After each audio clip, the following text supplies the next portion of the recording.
Why were you using that dinosaur to begin with?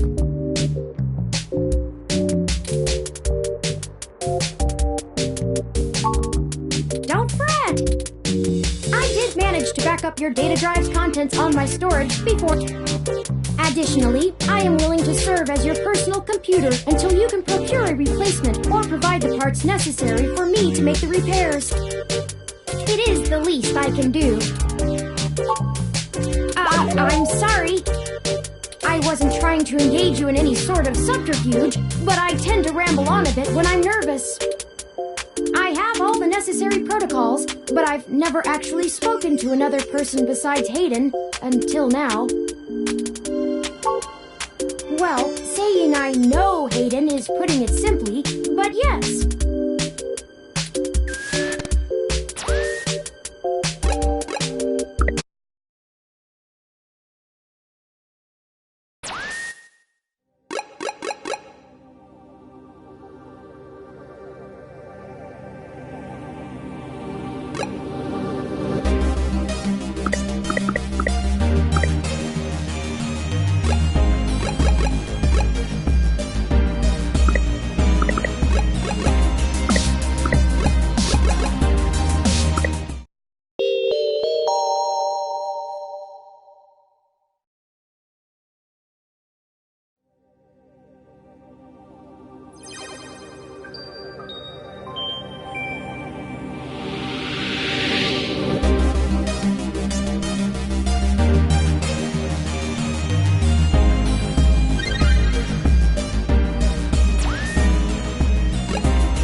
Neo San Francisco, 2064 AD. The world thrives on a constant flow of groundbreaking technology. Cybernetic augmentation and genetic modification allow the repair and enhancement of almost any part of a human body. Millions of people jack into virtual worlds every day to work, play, and connect with one another with advanced brain-to-machine technology. Easier access to genetic modification leaves hybrids walking the streets, looking less human every day. However, some can't keep up with the fast-paced changes around them. They say that ROMs, now commonplace thanks to parallax, are leading humans to a place where we can never come back, losing the survival skills that we have relied on for millennia. Relationship organizational managers are compiled with virtual intelligence and can seem human-like in their interactions. But despite the marketing hype, at their core, they are only brainless machines. Organizations, like the Human Revolution, seek to slow the relentless pace of progress, fearing that unchecked technology will make us lose the very things that make us human. High above the rising tension below, a parallax engineer has blurred the line even further. And with this, humanity's destiny will be altered forever.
Hey, it's Charlie Nova, host of Star in the Stratosphere and Tonight in the Stars. Join Ryan V. Josio and the Hassy Boys for our 10th annual TMI New Year's Eve special, where I'll interview some of the hottest celebrities and find out what their plans are for 2065. Tune in or join us live at Union Square for the big show, starting at 10 p.m.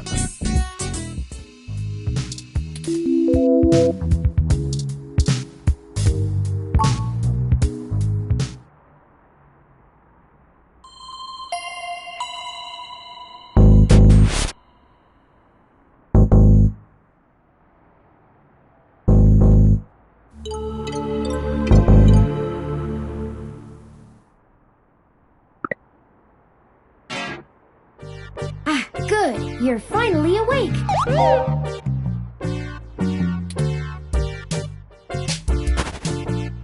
I'm honestly not sure why most humans still have such lengthy sleep cycles. It seems rather inconvenient. Are you significantly opposed to cybernetic augments?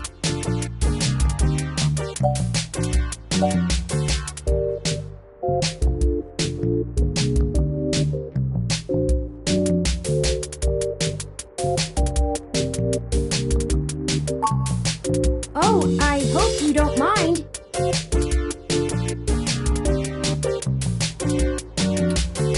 While you were asleep, I had some spare time on my hands, so I reorganized your records and entertainment media using BISAC. Once that was done, I found the cleanliness of your living and workspace to be suboptimal conditions for the long-term performance of my micro-actuators, so I took the liberty of cleaning the place up a bit. As you awoke, I was attempting to interface and make performance adjustments to your personal computer, but I've run into a bit of a snag.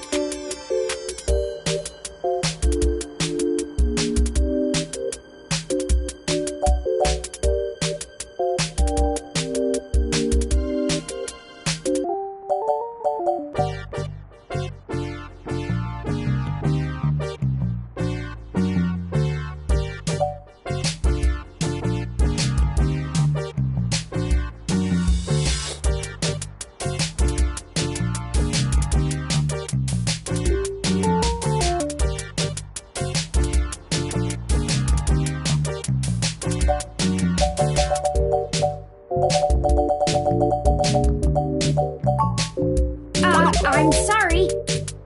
I wasn't trying to engage you in any sort of subterfuge, but I tend to ramble on a bit when I'm nervous. necessary protocols, but I've never actually spoken to another person besides Hayden until now. Well, saying I know Hayden is putting it simply, but yet I don't really know. That's why I'm here. Help me. You aren't quite my only hope, but you're certainly the most statistically supported.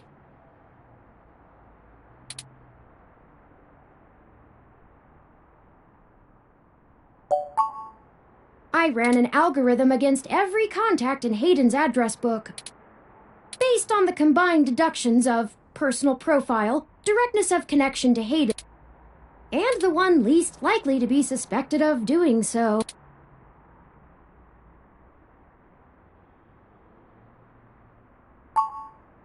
The numbers don't lie about your investigative skills, but I will admit your total lack of recent successes is worrisome. Don't worry, if Hayden trusted you, I trust you. You're strong-willed and capable. If anything, it's worth trying for Hayden. Earlier tonight, Hayden's apartment was assaulted by some persons unknown to me. He seemed frightened, terrified even, and instructed me to escape. I crawled out of a window, and after some deliberation, hurried here. I heard them breaking down the door as I left. He is one of the top researchers at Parallax, but there's no way that alone would be enough to get him kidnapped. I suspect it has to do with me. Excuse me. I forgot to introduce myself. I've never had the pleasure of doing so before. I am Turing. I know this must sound quite unflattering, but I suppose you could describe me as one of Hayden's experiments. He's currently researching advanced machine intelligence at Parallax. I am a personal side project of his. Exploring true artificial sapient. It's possible that the idea of a sapient machine could scare or tempt an organization into kidnapping him, either to stop his research or to take it and use it for themselves.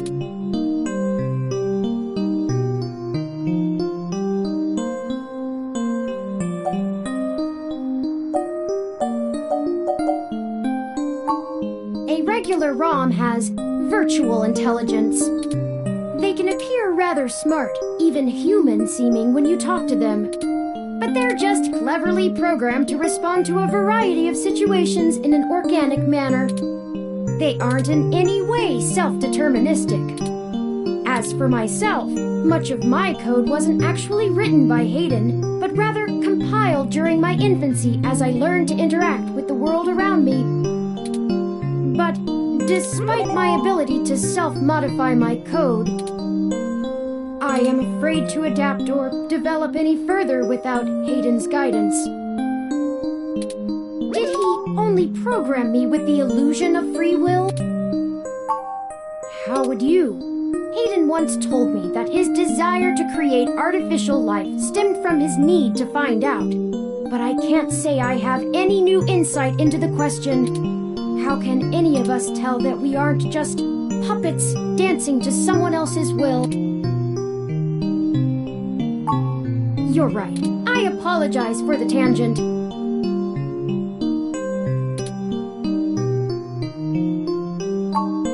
I don't know.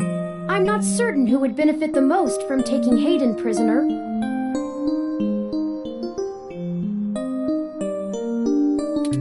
Admittedly, Hayden has become increasingly paranoid as of late, and has warned me to stay alert, but he would never specify anyone I should fear when I asked. It's not as though he has any obvious enemies. There are several multinational corporations that could make use of his engineering skills, but I can't imagine any of them would go as far as snatching him. Indeed, time is of the essence. I took the liberty of charging the AutoCab fare from here to Hayden's apartment to your personal finance account, and the car has just arrived.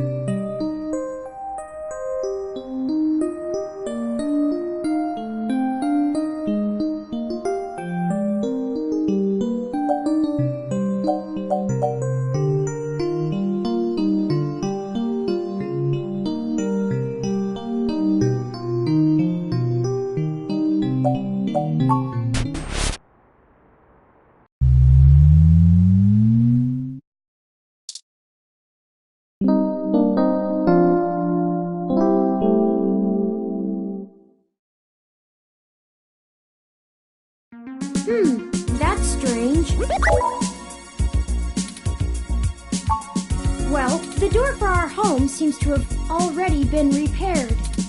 I'm certain my audio sensors picked up the sounds of his assailants breaking the lock. It's possible. Most of the repairs to the building are handled by the automated systems. At best, it means someone is aware there's a situation here. Let's proceed carefully. Oh, a lucky break!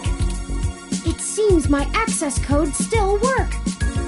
Hayden's door has far better security than yours does. Will do.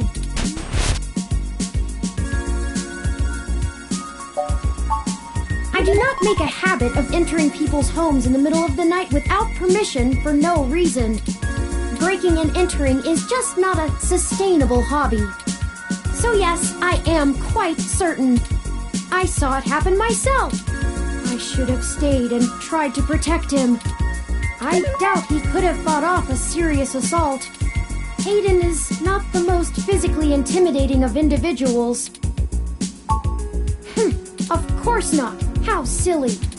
To make a machine intelligence truly self-deterministic, it must be able to self-modify.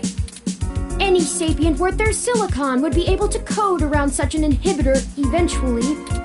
I could rip your arm off right now if I cared to.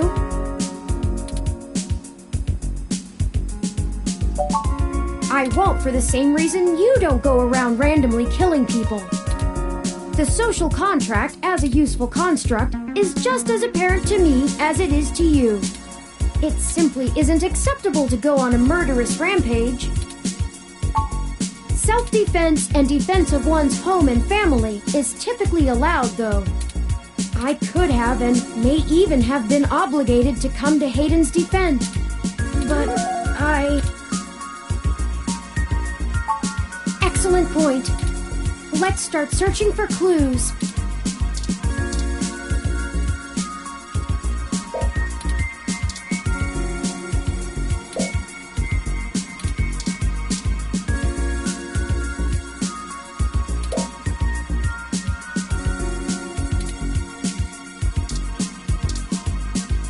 Hayden likes the natural light that this apartment affords. This window here is where I escaped from. It is a considerable distance to the ground below. I took the fire escape.